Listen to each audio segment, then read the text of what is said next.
voice is loud. Everybody pulling, lost in the crowd. Some say bend, some say break what's true. But I've set my eyes on something true. I won't be shaken, I won't be moved. When the lines get blurred, I choose the truth. I won't fall left, I won't fall right. I'm standing firm in a steady light, rooted deep, no compromise. I'm walking strong between two ditches. I stand, I won't fall, I won't fade. Firm foundation won't be moved. Payday shifts me between two ditches. I stand my ground. I stand my ground. I stand, yeah. I stand my motivation. I stand my ground. I stand my between two ditches. I stand my ground. I stand my, I stand my.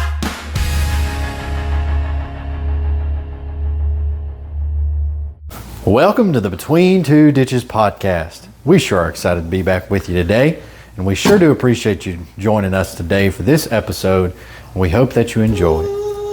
So let me ask you this question. All right. Was there ever anybody that you came in contact with in jail or prison or whatever the case may be that had an impact on your life in a positive way? Yeah. At the time, I didn't think it was going to be a positive influence because, like I was telling you earlier, man, like, I think I only had one cellmate that didn't have a life sentence. So, I mean, it gave me a picture of what it could have been. Yeah. You know, it could have been way worse. It's true. So, I mean, it did influence me positively because it was like, man, if you don't straighten up, like, this is the end game. This is what it's going to be. You know, you're either going to have this life sentence or you're going to be dead and turn back now, you know? Yeah. Well, and I asked you this earlier, but I want to cover it right now. So, what steps are you taking since now being on the outside, so to speak? What steps are you taking that's going to be different from, you know, in times past? Right. So, whenever we were talking earlier, I was talking about when I look back, I seen that I was just like the children of Israel, you know. Every time I would turn my back on God and go into the ways of the world, that's whenever I would have my issues. So now, rather than surrounding myself with the things and the people that I was surrounding myself with before, I'm surrounding myself with people like, you know, church people like y'all, and trying to get involved in everything I can to the benefit of Christ rather than, Right. you know, worldly stuff. And just, you know, one step in front of the other. Right. Small victories, Yes. you know? Well, I think anybody wants their life to have purpose. Yeah. And I can tell that God has big purpose for you, that God has big plans for you. And I love that, you know, anything we do, you're just like, man, how can I help you? How can I help you? Like even just getting here today, I tried to go grab a chair to bring in here, and you're like, hand me that chair. Like I couldn't even carry it. Yeah. You know, it's something little, but it's just like, man, he's on fire for the Lord, wanting to do something for God. I love it. Well, you know, and I'll speak into that just a little bit. Like 6 months ago, and that's usually the time frame I use because that's roughly how long we've been coming here. Like, we've been doing some stuff, some outreach and stuff, like, but now that I'm here and I feel like I can be a little more opened up in what I do, like, I really want to pour into the outreach some more. And we're actually talking about one right now. Well, I'll fill you in on that later. Right. I'm not ready to announce it this way yet. Yeah. So, but another outreach thing that we're going to try and see how that works out. but it's like 6 months ago, we had a good small core of people that always ready, willing, and able. But have you noticed, especially in the last 3 months, but last 6 months, we'll just broad brush it a little bit more. The number of people that we've seen come in that is so eager and so hungry to help, to work for God. Yeah. And it's like, Yeah. it just, me wanting to step into more outreach and more that kind of stuff, it's like, well, before it was, well, how am I going to do this? I'm only one person. I can only do so much. And I lean on Jacob a lot now as it is. And, you know, he's got a busy life outside of anything with 2 small kids and, you know, Yeah. everything that he's got going on. So it's like I feel bad anytime that I come up with a new idea. It's like, well, I can't keep leaning on him. Yeah. Like he's only got so many hours in a day. So it's refreshing to me to see people like you coming in Right. that like can maybe even take some pressure off him, to where he doesn't feel like he has to be right in the middle of every single little thing that's going on. Yeah. So all I was really saying there is just it's refreshing to me to see people that are as eager and hungry as I am to step out and start doing some stuff. Because to step back into the ministry side of it, like that's the goal. It's to reach the community. Yeah. Yeah. And that's what we want to do. We want to find new ways to get in the community, to work with the community. Yep. And what that takes is having a few more hands to be able to get that stuff done. So people like you are going to be crucial to getting that done. Yep. Man. A lot of that has to do with like the hospitality that the church shows whenever we walk in the doors, though. You know what I'm saying? Yeah. Everybody's just hospitable, and that community, that feeling of belonging is there. So it just makes it easy to reach out and be able to do something for God and do something to see lives changed, you know? Well, you can't spread community outside of the church if you don't have community inside That's the true. church. Yeah. You can't spread something you don't have. Yeah. Yeah. What has been the hardest thing from transitioning from that? Because you was telling me, you know, you create a life in there. Yeah. I mean, gosh, you have to survive somehow. So That's you what pretty it's much, about. you just make that your life. Yeah. You know, you get used to it. What's been the biggest change/transition, or the hardest transition from life to being outside? Them circles I still walk. no, just because nobody knows what I'm talking about. Yeah. Like whenever you're locked up, like we always just walk laps and talk. Yeah. And like I was telling you, man, I still walk laps in the house. I walk through the living room and the kitchen and all around the dining room, still walking laps in the house. You just get used to doing things, man, and you just, it's a habit and you just keep doing it. Yeah. So like that's probably the hardest transition, and then like just people, like crowds, because you get used to like not necessarily interacting with normal people. You Yeah. know? I'm not just normal for lack of better words, but Right. like just not interacting in the way that people out here do. Yeah. You know, and just like in a friendly manner, I guess, so to speak. So you don't have to be on defense all the time, you know. So it's like you just kind of got to adapt and adjust to that. That's probably been the hardest thing, is like just the not having to be on the defense all the time. So freedom, would that be a good word? Yeah. Like just the freedom that you get to actually choose what you're doing rather than somebody telling you what you're doing. Right. Yeah. And I mean, that may sound silly, but it's like, for you, I bet your freedom, even though you have experienced it at other times, like that's almost probably a new concept because of how long you were without it. Yeah, that's true. I mean, like the other day, my grandma asked me, she was like, it was my birthday. She said, where you want to go eat for your birthday? I'm like, man, I hadn't had to make a choice in a long time, you know? How's this going to go? That's a hard question. Yeah, like, there's so many choices. Like, which one do I choose? No. Well, let me ask you this question. It kind of piggybacks a little bit off of what Jacob said there.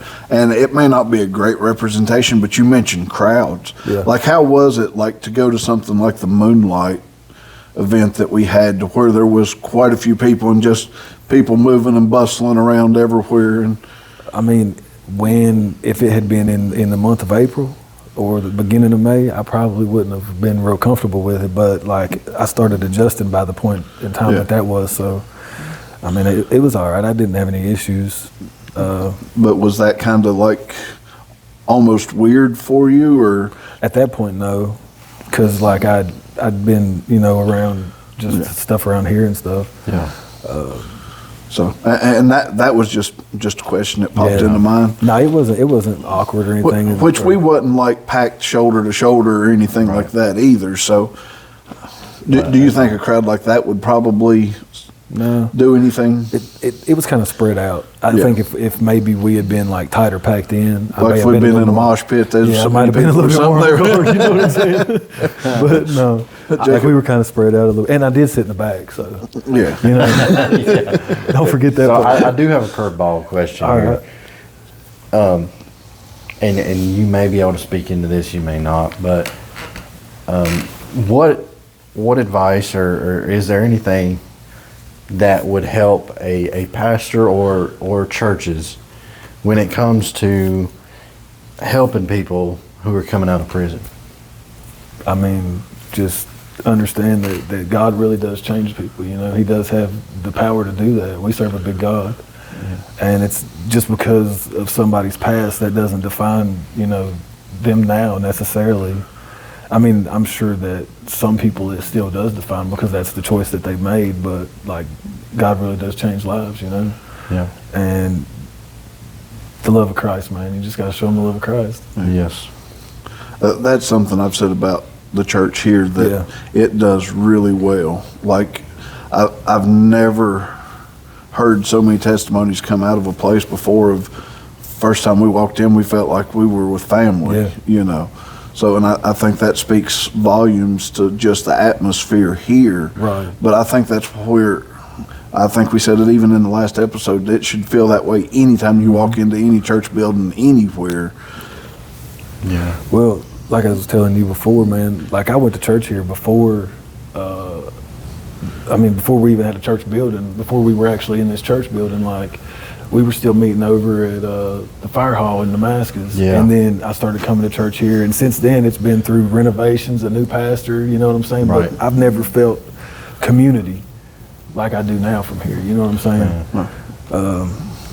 Well, here's another curiosity question from me, and they may get tired of hearing my curiosity come out. Well, but I was hitting him going down the road. but did you know Jacob before you started coming here this time? No.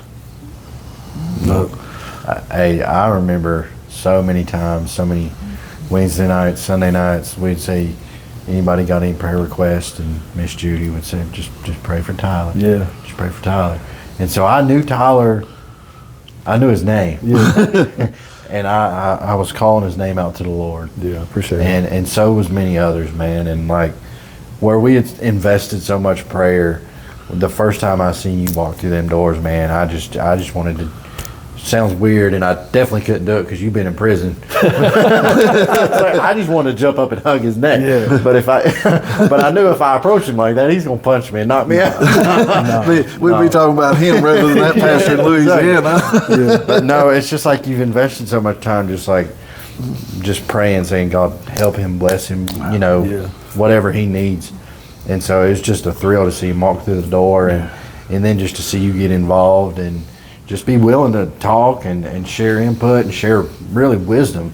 Yeah. Man, it's been awesome. I love it. I mean, I just don't want to see anybody else go down my path, the same path I've been down, because, I feel like God's going to make sure that you reach that point, whatever plan He has for you, like Jeremiah 29:11. Yeah. Like He knows His plans for you, and He's going to make sure those plans are fulfilled. It doesn't matter what He has to do to fulfill those plans. Like, you got free will, you got choice, but He can affect your free choice. Like, He can take away options, He can take away opportunities, He'll take away whatever He has to take away from you to get you to that point. Yeah. Regardless of what He has to do, that's what He's going to do. Absolutely. Well, and I think you can go back to Job and see that. Yeah. Granted, we know how Job goes and talks about him giving the devil reign over him to do anything except for kill him. But at the end of the day, the devil didn't do anything that God didn't allow. So if you want to see some of the extremes that God will allow to happen in your life, just go back and read the book of Job. Yeah. Like that, there was some extreme stuff happened to that man, and for him to come out on the other side still praising God, like that shows that he will use what he's got to use to get you where he wants you to be. Yeah, no doubt. And I mean, if you could take a New Testament example, Paul. I mean, Paul had been through some crazy stuff, man. Like, I mean, and then, you know, he was Saul before. He was persecuting Christians. And then that road to Damascus, man. And he just flipped over and started living for Christ. Yeah. And then even after he got on the good side, so to speak, like he still went through all kinds of things for the name of Christ. You know? He went from persecuting people to being persecuted. Yeah. Like that's a transformation. Yes, it is. But you had mentioned something there about, you know, you desire that people do not take the same path that you took. So we have a lot of young people, you know, that God's blessed us with. Yeah. So I wanted to take a moment, and if possible, could you speak to them for a minute? Just speak into their life, whatever you feel like you want to tell them. If you had the opportunity to sit all of them down right here, what would you share with them? Man, be young while you can, for one. You know, like don't try to grow up so fast, man. And it's like, just don't take for granted the things you have, your family, your parents, you know, siblings, things like that, because I mean, they can be taken away at any time. And that was one thing I was so scared of while I was in there, was like not getting out to give my grandma a hug again, you know. I was like, man. And then just knowing that she's sitting over here praying for me so much, you know, like there's nothing like prayers of the family, you know. But it's like, if there is some type of, you know, mud in the water, so to speak, like if you're doing things that could potentially lead you down the wrong path, like cut that stuff out at the root before it gets too bad, man, because you never mean for it to go as far as it goes. Right. Like, and it hurts so bad when it goes that far, you know, like, so just, man. I know we've shared a little bit of this, and I ain't trying to interrupt you, but I want to mention this. How much of your testimony in the prison years of your life would you say that the people you surrounded yourself with was a big reason for that? I know at the end of the day we have to take accountability for our own actions. Yeah, but I mean, 100%. I made the choice. But how much of a role did that play of how you surrounded yourself with people? 80%. 20% was my choice, me making the choices I made. 80% was the people that I chose to surround myself with, because those people are enablers. They're gonna, if they're doing the same thing, they're living that lifestyle, they're gonna enable those things, and that's just gonna, birds of a feather, man. You know what I'm saying? Birds of a feather flock together. So if you're gonna eventually give in, you can't surround you can't play with fire and get burned, man. There's all kinds of old proverbs about that, you know. If a man ain't take fire on his chest, he's gonna be burned. You know? Yeah. Well, you know, it would be like, and this is a terrible illustration, but it's like if you go to the bar and you sit there and all you're doing is drinking a glass of water, but you're talking to these people day in, day out, day in, day out. How long is it going to be before that glass of water changes? Could be. I mean, how long is it going to be before you start conforming to your surroundings? Yeah, that's true. You know, and like I say, that's a terrible representation, but it's like, how long can you keep doing the same thing, being around the same people that had the same influences before it does start to shift, you know? Yeah. After you expose yourself to things so much, you desensitize yourself to like the shock of it, for one, but then like to the negativity of it. Yeah. So when you're around things, like if they become the norm, you just feel like that's how it's supposed to be. So, I mean, why not? You know, that's the question. Why not? It blinds you from the consequence. Too. Yeah, you don't see the consequence. I think that comes back to a point that Jacob was making a while back about the youth. We were talking about giving them roles and opportunities in the church and everything to get them involved. Mm-hmm. Because if they can surround themselves with that, maybe that will be what the influence kicks in, and that's what they're going to Yeah. conform to, rather than, well, I'm 18 now, I don't fit in the youth anymore, but I don't fit really with the adults. I'm just Yeah. kind of here, so And then they do the college scene, and then they say, well, I don't really have to go like that. The kids, I'm not with the kids anymore. I'm not with the adults anymore. I don't feel like I fit in anymore. Whereas you give them a role in the church, you give them something, Purpose. give them purpose, Yeah. exactly. Then, Right. And then that keeps them. so I think you guys would agree that there are many decisions that seem fun Yeah. in the moment. yeah, Like there's a lot of things that gets requested to us and advertised to us in those critical years of our life. I would say as young as 12, 13, 14, 15, 16, 17, 18, even into our 20s, that, our friends, well, I say friends in quotations, may be doing or maybe partaking of, or we get asked to do that in the moment. It's all advertised as fun, Yeah. as just living it up, just being young, right? Whatever. But in all reality, it's dangerous. yeah, And whenever we are surrounding ourselves with that kind of people, it's literally so easy to fall. And we go in, just like I'm sure you would say this, you had good intentions. You probably told yourself at one time, I'm going to change them. I'm going to go in. I'm going to be the light. That's what I always told myself. Yeah. I'll be the light. I'll be the one that turns them around, and before we know it, this party's going to turn into a whole Bible study. I told myself that kind of stuff.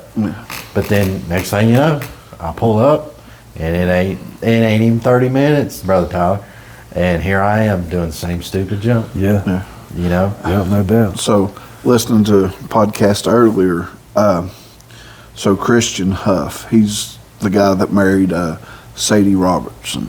Okay. So he was talking about when he was in college, about he grew up in church, was saved at a young age and everything. But when he got up to the college age, he said he lived it really good on Sunday. He said, but then the rest of the time he wanted to be with his buddies and doing what they were doing and everything.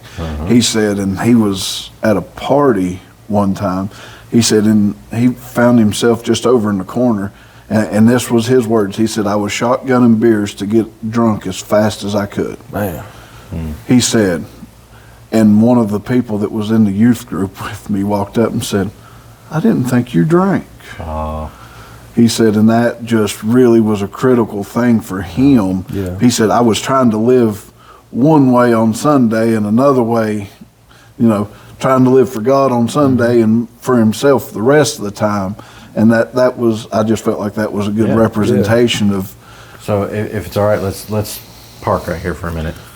So one of the big things that I always told myself, and I walked through, was all of my quote unquote friends at one season of life was making those decisions. Yeah. Mhm. And so I told myself, if I step away, then I will be isolated, and I won't have anybody. I won't have any friends. So what should a person do in that season of life, in that moment where they feel like, well, all my people, so to speak, are making those decisions, and if I step away, which is the right thing to do in most cases, but now I don't have anybody. find new people. Yeah. yeah. Like for real, find new But people. that's a hard thing to do. It is, and I'm sure y'all both will agree. Yeah. But that's where I think it's so valuable for stuff like the refuge, the youth group, Yes. and even the ones with the smaller kids. Yes, they need to be here. They need to be learning about God. They need to be learning how they need to act and all those things. But if all it is like they're coming and they're getting something beat in their head, they're not going to want to come back to it. Right. That's where, like them over there on a Sunday night, they have their lesson, but they know they're probably going to have a snack of some sort. Yeah. They're probably going to go to the gym and shoot some basketball, Yeah. maybe Yeah. play some volleyball or something like that. And it's fun, something for them to look forward to. And there's so much value in that with youth is because you watch TV, it doesn't ever show about coming to youth group being fun. It shows these people on the beach playing volleyball with their big cooler of beer sitting here, you know, and whatever else it may be. Like the world shows them one version of fun, and if we don't show them another version of fun, it comes back to that lady at the yard sale. Like, you know, that you give the testimony of, she still comes back from time to time, you know, just because she saw the church was out there and having fun. Like, and there's so much value in that. And I feel like overall, that's something the church has lost. Like, and maybe never really had in what our modern day idea of the church is. But if we don't give children something positive to put their efforts and energy into, the world's going to give them plenty of negative stuff that they can put their energy into. So for the one that's searching in that moment for the answer, what should I do? They've got friends, but those friends are making terrible decisions. Could this be one of those moments where you feel isolated, but you turn that into a solitude? I would say become best friends with the Lord. And I know that's tough. That's difficult because anybody at that age wants to have fun. But I do think there's a lot of wisdom in stepping away and just being BFFs with the Lord.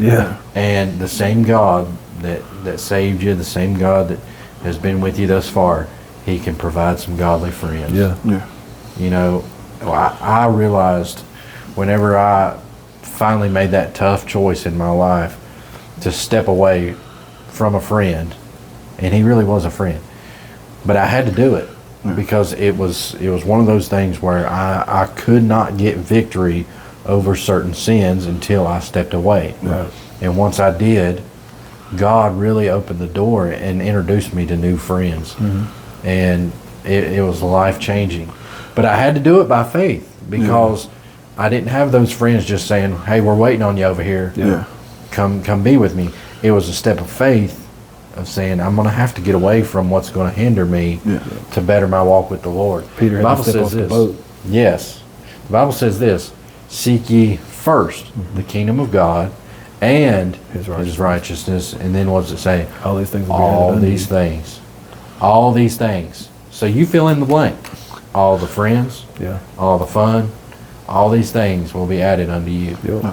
So just something funny, just the way that you emphasize the word "all" on the Unashamed podcast the other day. Jace was talking. He said, you know, that, and he gave the Greek word, and he said it translates to all. And he said, you know what that meant in Greek? He said all. It's pretty simple. It was funny, just, you know, you put the emphasis there, and it brought that back to mind. He said, you know, this word translated to all. He said, but you know what it meant in the Greek? It meant all. So, you know, it kind of comes back to the same mentality of the whosoever. Like that doesn't mean some or you or not you or anything like that. It means whosoever. Like it means exactly what it means. Yes, and man, there's so many consequences, there's so many hurts that we can avoid if we would make that decision of stepping away from what's going to hinder us now, rather than wait until it gets too bad and then facing the consequences later on. And I think you would agree, if you had the opportunity to talk to young people, I think you would probably share with them, do it now before it's too late. Facts. That's true, because I mean that goes along with like the don't grow up so fast too. Like take advantage of what you have before you don't have it anymore. So exactly what you said. Like take care of it before it's too late. Like sorry, go ahead. No, you could. Well, if you think about it, we spend our middle school years, our high school years. Oh, I can't wait to drive. I can't wait to get out of high school. I can't wait to go to college. I can't wait to do this, that, and the other. And then you get there, and it's like, well, I can't wait to get married. I can't wait to have kids. And then you're like, you hear everybody say it, every person you come in contact. What'd I do to be 10 years younger again? What'd I do to go back to... I'm there now. You know what I mean?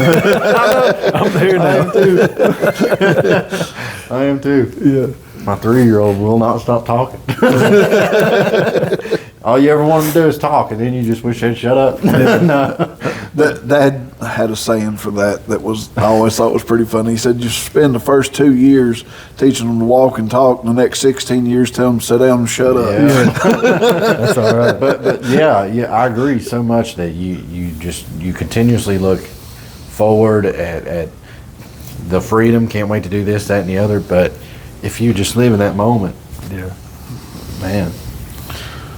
So yeah, I like that wisdom sharing with these youngins, and God has given them such a place to be poured into, Yeah. to learn about the Lord, and to have a good time doing it. Yeah. And so I think there's a lot of wisdom in making some choices now. That way you can benefit later, That's right, rather than yeah. face the consequences. Invest into it. Yes. Like invest in something positive. Well, let me throw this out there, and this is probably catch you off guard, but you know, we're seeing the value, we're pouring into the youth and everything like we are currently. What can be the next step from that? How can they then take what they're experiencing, how can they show that outside of church? Like, what could be the next step for the youth to be able to, in their own way, grow the youth program just because, you know, of Well, getting it outside of just here? I do think a natural response to when they're enjoying it and when they're excited about it, it's automatically they're going to say, "Hey, come with me." Yeah. You know, one invitation can go a long way. Yeah. And I also think it can work on them inwardly, and then whenever they get out there, it'll just automatically begin to flow. Yeah. I do think it'll come out in some ways like that. I do think that they are in such a critical season of their life, Yeah. where whenever they plan certain things or want to go out, this, that, and the other, that they can use wisdom and where they go to and who they're going with Yeah. and things like that. Does that make sense? It does. Well, and that was a question kind of to hopefully help, you know, somebody listening. It's like, okay, because hopefully the youth, some of them are listening to this. Like, Yeah. I really hope they do, because granted, some of the stuff we talk about is probably not too pertinent to them right at the moment, but any wisdom, just like you say about the marriage conference, like that's why we invite, or you invite single people to come to it. It's like, Right.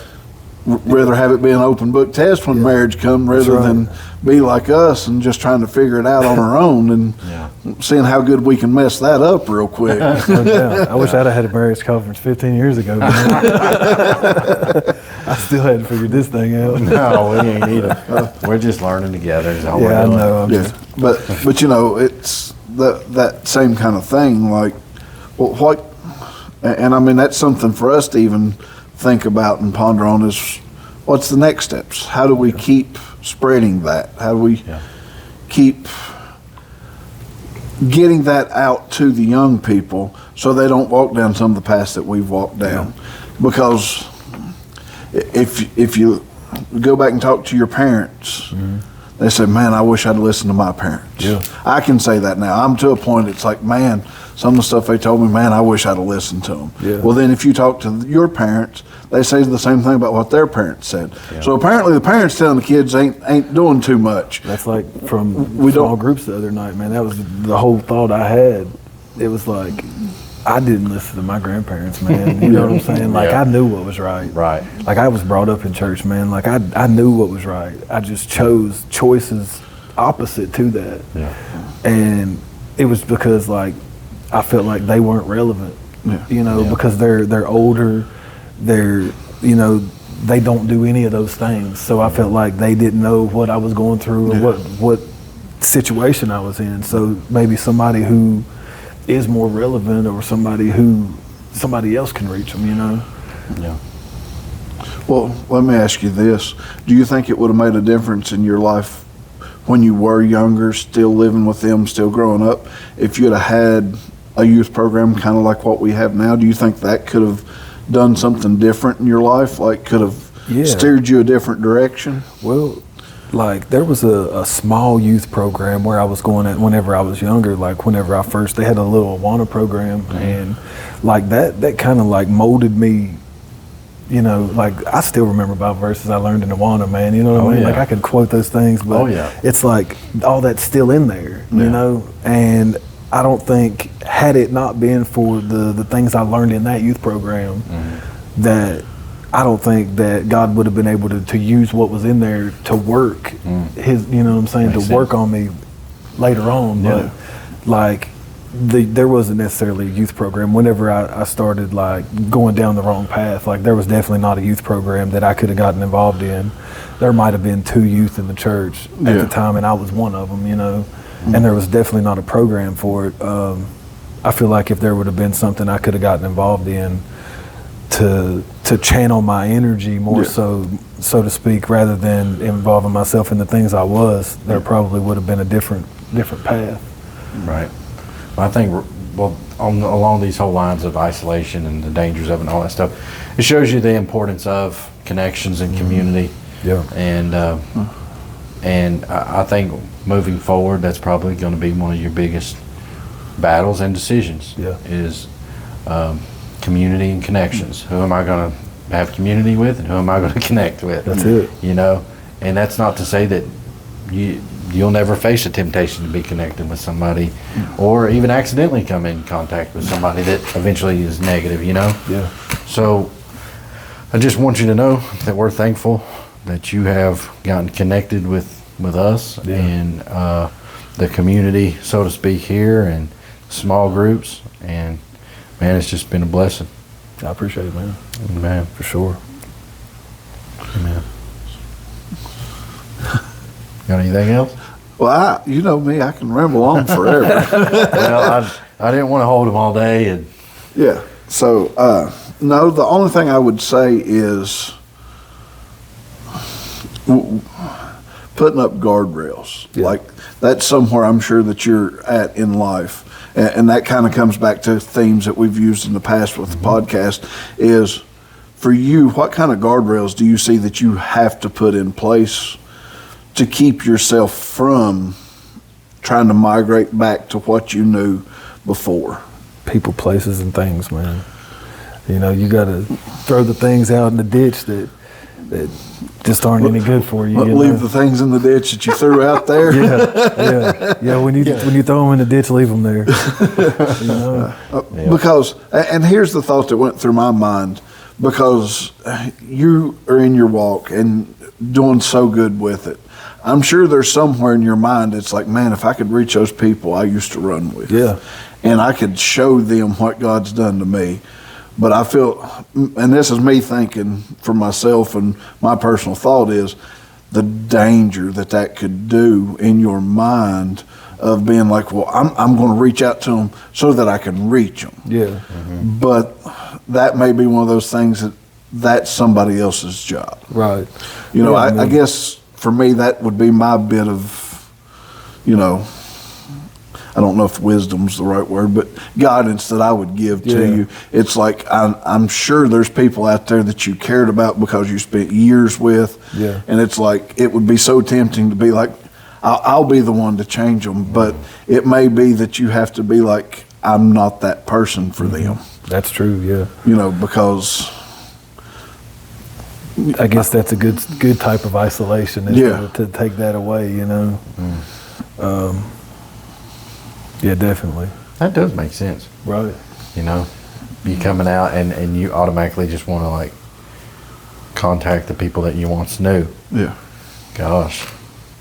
Yeah, that was the problem before, you know, because I was seeking community and relationship and connections and things like that. So it was just so easy to fall back into what I knew, you know, because it was comfortable. I Yeah. felt like I belonged, you know what I'm saying? Because I just knew everybody. I would just, Yeah, those connections were already there. It's hard to make new connections, it is. especially at my age, you know what I'm saying? Yeah. Like it's Well- hard to, Well, you know, that's what I was getting ready to say is, you know, at our age, we're not in school. yeah. We're not going to the mall, which we don't even have anything like that anymore. That's a thing of the past. That's showing our age a little bit there. But, we don't have those social gatherings or outreach things for us to really make those connections. So it's hard at this stage of life to make new connections unless you have something like church to make those true, connections with. Yep. ChristianMingle.com. Farmers only. Yeah, farmers only. But, so, and that's something too, what would be some insight there, like for people to make new contacts? Like, I mean, granted, we automatically say, well, just go to church, you'll meet all kinds of people. Yeah. But, those people that are not quite there yet, like how could you give them guidance? I like that illustration you used the other day about the tree, man.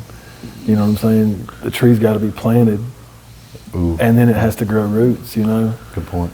And I mean, for it to grow, that has to happen. You got to plant it first. Well, we mentioned something last night about doing without now so that you can have later on. Yeah. A young person or even somebody your age, my age. Sorry, guys, I'm younger. But it don't matter which season. There is wisdom, and sometimes you're going to have a season where you may, quote unquote, isolate / be in a solitude season. That don't mean you'll be there forever. Mm-hmm. You may be in a season right now where you do have to stay more solitude / isolated, finding those new connections. Mm-hmm. But I don't think you can go wrong with that, because you definitely don't want to go to the crowd that's going to pull you down. No. So I think there is benefit in what you're talking about, just snuggling up real close to the Lord, growing in Him. Yeah. And He is able to provide that, Yeah. And man, he's blessing me so much. Like we were talking about the other day, man, like obedience. When you obey God, He blesses you. Mm-hmm. So it's like, and whenever you're willing to take that step of faith and just obey Him and do what He tells you to do, like you know what you're supposed to do. And if there's a situation that comes up at any given time and that little voice is telling you to do it, man, do it. That's the Holy Spirit, you know what I'm saying? Just do it, and He'll bless you for it. And like He's blessing me like crazy, man. Like it's awesome. I can't even get into the means and just length of how much He's blessing me right now, man. It's awesome. So I think that's been good. We were talking a little bit before about, before we got started about, the podcast, like, how's it going to go? Sometimes we come in and we've got a straight shot, like we know exactly what we're planning on talking about, and we've got enough to just keep going. Like I had mentioned, like this episode maybe being something like isolation into solitude or something like that. But looking forward, something like that. Like I think that's more what the theme of this has been. It's like you've went through what you've went through, but you can't keep your eyes on the rear view. That's it. You've got to keep looking forward. And I mean, that's, the reason the podcast logo is designed. It's like when you're driving down the road, the way the design is what's straight in front of you. Yeah. It's the cross. Yes. You got to keep looking forward to Him. So in a car, you have a windshield, which is super big, and then you have a rear view mirror. If you try to drive looking in the rear view mirror, eventually you're going to probably wind up in the ditch. Yep.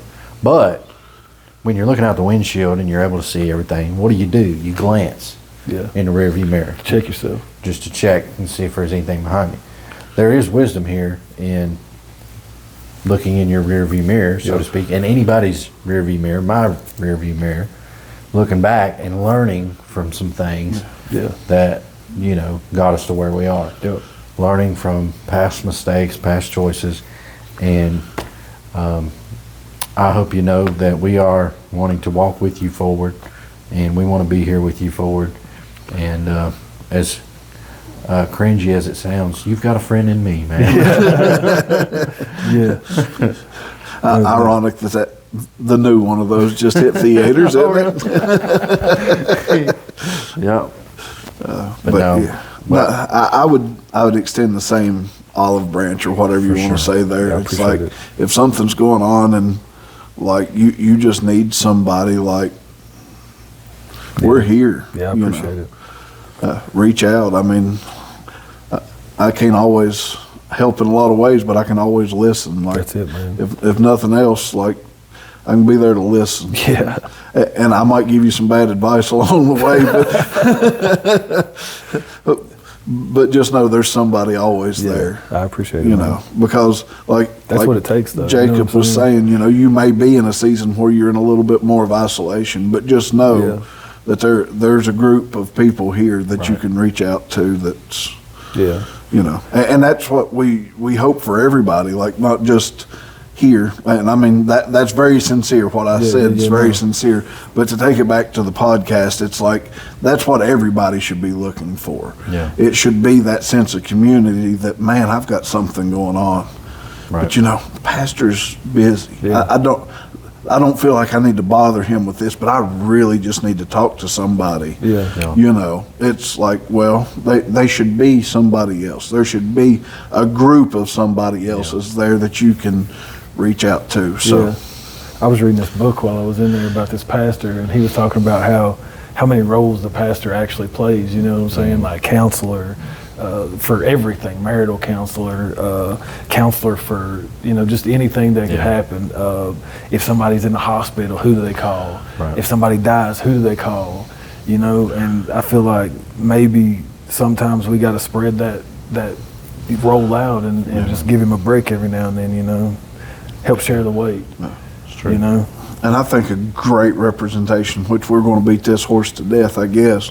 But like the small groups on Wednesday, the fact that he gets to sit back for a little while and get poured into rather than just always being the one pouring out. You know, he's actually able to take his bottle, the demonstration he always shows of pouring out. He actually gets to set it back up for a minute and get something poured back into it. I mean, you got to have your cup full before you can pour out. I've been bringing my 2-liter bottle. With a funnel in the top of it. My 5-gallon bucket. Catching raindrops. But no, it's been that way though. It's just been a blessing. Getting to take you in. Yeah. But hey man, that's encouraging, and we're excited for you. And I think many would agree with this statement that what we long for you is to see you just excel and succeed in the Lord in whatever He has for you. And I believe He's got big plans for you, got a big purpose for you. And if I could say one thing, then we just want to see this be the changing moment, that this is moving forward, is different from any other time. And you just do what God wants you to do. For sure. And we're proud of you and looking forward to serving the Lord together. That's right. Man. We have a lot of fun doing the odd things that we do. Because some of the outreaches we do, most people would probably say are a little bit odd. But we have a lot of fun doing what we do. And like I said, we're looking to expand that a little bit more. And I'm excited to have some more people to walk along beside to reach out and maybe Jacob be able to breathe a little bit, not feeling like he's got to That's right. keep going. And maybe Chastity will like me a little bit better if I find somebody else to help me on some of these projects. No doubt. That's awesome, man.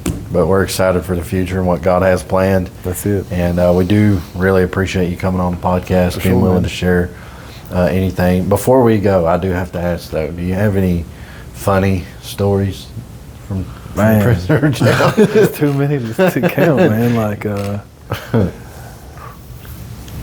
So, here we go. I was out on the yard one day, and there was these two guys standing behind me. So the yard that I'm talking on the yard, it's the recreation yard. It's a big grass field, and there's concrete for a basketball goal. There's a weight pile, and there's a fence around it. But we're back in the middle of nowhere. You know what I'm saying? Because they're trying to isolate this place.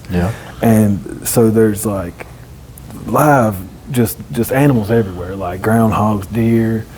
And there was this guy, and he was like, "Hey man," I was talking to his buddy. He was like, "Hey man, man, you been seeing them chickens out there?" He's like, no, man, them ain't chickens, them's roosters. I mean, it was turkeys. Yeah. He said, no, man, them ain't chickens, them's roosters. That's funny.